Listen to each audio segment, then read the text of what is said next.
Hi everyone, so today's video will be a short one. It's just showing how to set up the Osmo Action 6 for the first time when you get it using the DJI Mimo app, which can be downloaded from the App Store. So when I've actually downloaded, installed it and start running it, it just comes up with this screen which has a few advertising of the new products and how to actually use this section, Academy, with courses, how to use it, the store and so on. A few icons at the bottom, profile, where I've got myself logged in already due to having several DJI products. Editor, accessing the camera, which if I press now, it starts looking for the device anyway. Album of stuff that you've got on there already. Okay, so if I don't have to do anything, but if I actually just switch this on,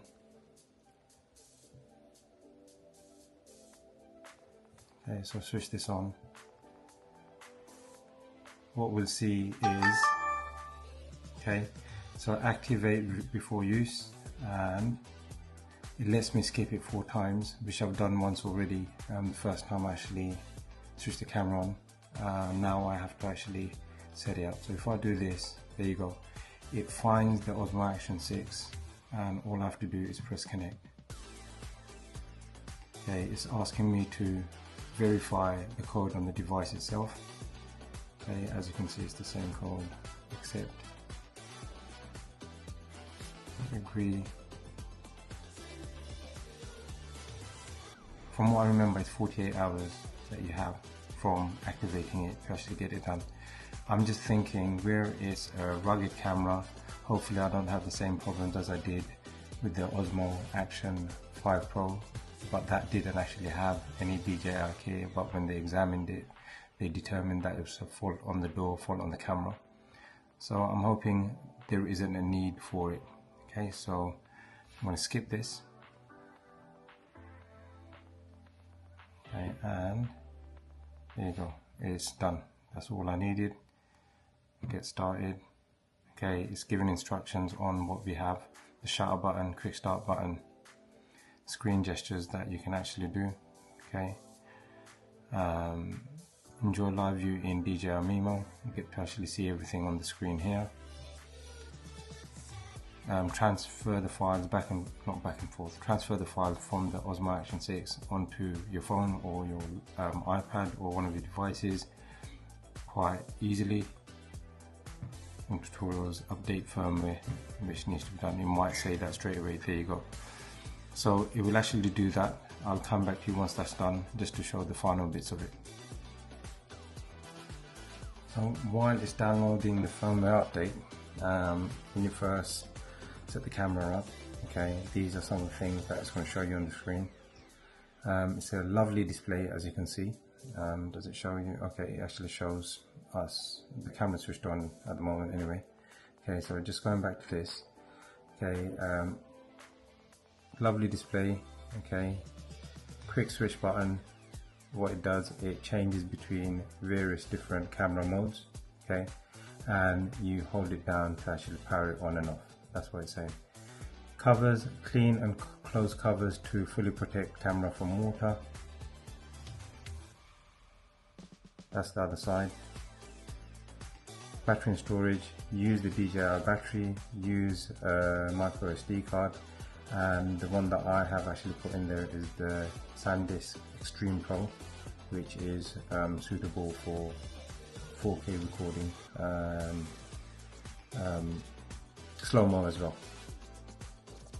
Yeah, one thing I was meaning to show, which I'll try and show you now, is when you actually switch it on. Okay, so I'm going to switch it on. From the moment I switch it on or do the quick record, how long it takes. This is what I've been hearing. It's supposed to be really, really fast. So 3, 2, 1. Okay, that's the fastest I've seen for any action cam, and I've had some of the old ones in the past. So once again, I'll stop recording. Okay, we'll try that one more time. It's more or less instant. Okay, 3, 2, 1. Okay, fantastic. Okay, really impressed with how quick it starts recording from the moment you press the shutter button. It means that you don't miss a shot when you actually try and get something recorded really quick. And guessing new firmware available, install. There you go, update in progress, wait 2 minutes. That should get it done. You don't have to see all of this, but I'll come back when it's done. It's just telling me that the update has been a success. To switch storage to SD card, I'm going to actually confirm that because my SD card is 256 gigabytes, whereas the internal storage is 50. So I'll keep the internal as an emergency. Confirm, so swipe to unlock, confirm.